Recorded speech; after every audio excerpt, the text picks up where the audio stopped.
Hey there! If you're new to programming, welcome. It's an exciting and constantly evolving field that allows you to create amazing things with technology. In this guide, we'll cover the basics of computer programs and what it takes to make them. Code is simply a set of instructions that a computer program follows, kind of like a recipe.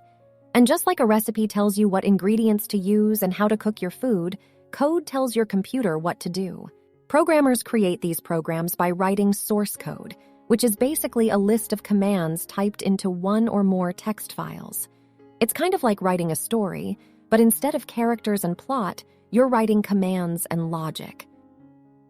Let's take a look at a simple example in Python.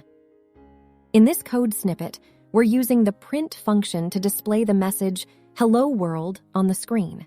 It may seem simple, but this is the foundation of programming.